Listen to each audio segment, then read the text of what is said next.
Hello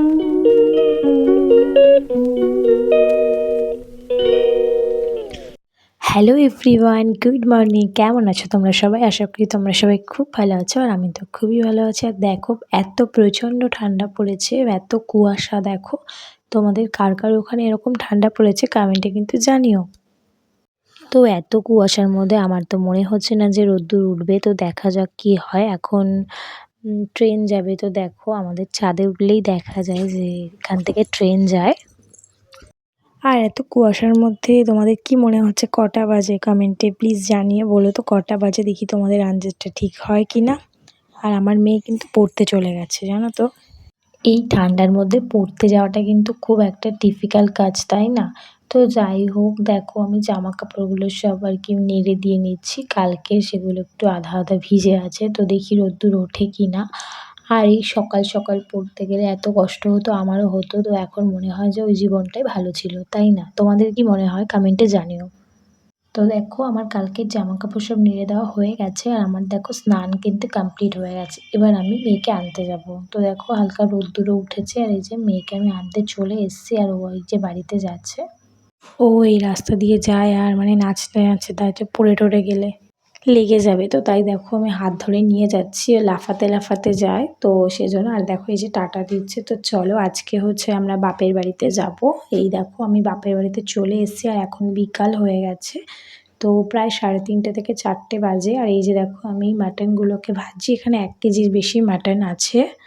তো এগুলোকে আমি কেন ভাজছি তোমাদের মনের মধ্যে এখন প্রশ্ন আসছে, তাই না? এগুলো আমি ভাজছি কারণ তোমাদের দাদাভাই যেখানে থাকে মালদ্বীপ, সেখানে এগুলো পাঠাবো। তো আমি ভেজে আর কি দেখো তেলটাকে ঝরিয়ে নিচ্ছি। আর এই দেখো এখানে মিষ্টি আছে, তো মিষ্টিগুলোকেও আমি প্যাক করে নিয়েছি। তো চলো এবার মাংসটাকেও আমি প্যাক করে নিই। তো এই দেখো আমি মাংসগুলোকেও আর কি প্যাক করে নিয়েছি। এই যে আমি পুরো মাংসটা এর মধ্যে দিয়ে দিয়েছি। আর এবার ভাবছো কে নিয়ে যাবে, তো চলো দেখা যাক কে নিয়ে যায়। এই দেখো আমার পিসি রেডি হয়ে গেছে। না না, আমার পিসি নিয়ে যাবে না, তোমরা ভেবো না। আমার দাদা আর কি ওখানে যাচ্ছে। এই যে আমার পিসি আর পিসির ছেলে আর কি ওখানে যাবে, তো সেজন্য আমি আর কি এগুলো পাঠাচ্ছি।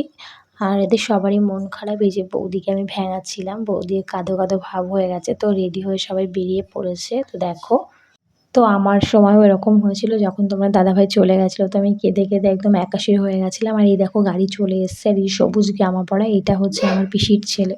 ও আর কি যাচ্ছে আর ওর দেখো লাগেজ তোলা হচ্ছে। আর এখানে দেখো আমার মেয়ে, আমার দাদার মেয়ে, আমার বাবা, আমার দাদার ছেলে সবাই আছে। তো খুব মন খারাপ করছিল, চলে যাচ্ছিল। গেলে সবসময় ওর সাথে দেখা হতো, মানে ভীষণ খারাপ লাগছিল। তো যাই হোক, যেতে তো হবেই সবাইকে বলো। তো এই যে দেখো গাড়িতে উঠছে।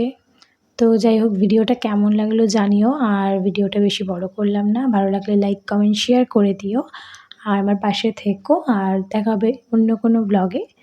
তো ততক্ষণের জন্য সুস্থ থেকো, ভালো থেকো আর পরের ব্লগের জন্য ওয়েট করো। আর এইদিকে দেখো আমার দাদা তো চলে যাচ্ছে, বৌদি কেঁদে কেটে একাশির হয়ে গেছে, তো সেজন্য আগে একটু সামাল দিচ্ছিলাম, ভালো করে ভিডিওটা নিতেও পারিনি। আর এই যে দেখো গাড়িটা চলে গেল, আবার কবে কি দেখা হবে জানি না। তো যাই হোক, টাটা, দেখাবো অন্য কোনো ব্লগে, বাই।